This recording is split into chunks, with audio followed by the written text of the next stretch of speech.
in the middle of the road. She was alone in a creepy and deserted road. There wasn't even one car around her.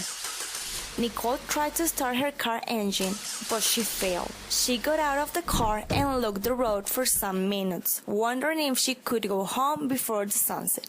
She heard some owls, and she came back to her car and looked for a map which she studied carefully.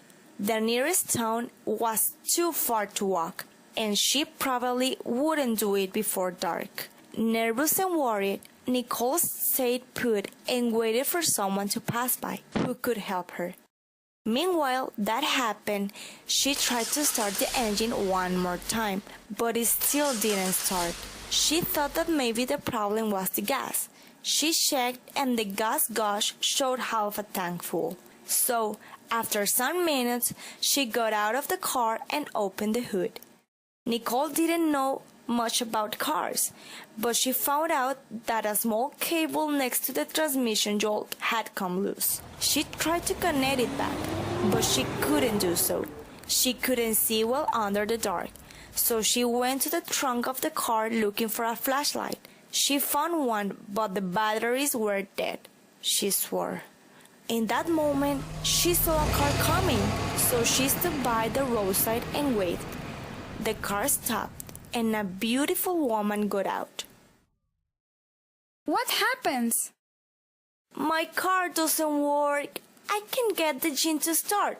So, would you mind giving me a ride to the nearest town? I've looked at the map and it's too far to walk.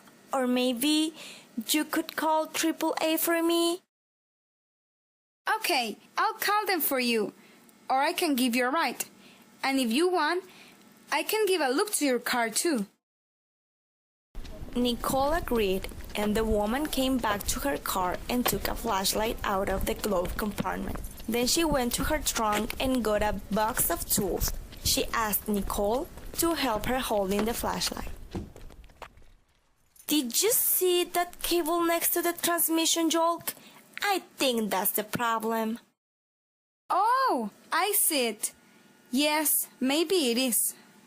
After a while, she shut the hood, took the flashlight from Nicole's hands, and turned it off. She got into Nicole's car, started the engine, and got out of the car. Nicole was astonished. The woman was putting away her tools when Nicole came closer to her. I can't believe it! You fixed it! Thank you so much! Do you have plans? Can I invite you to dinner or something? I want to thank you for your great help.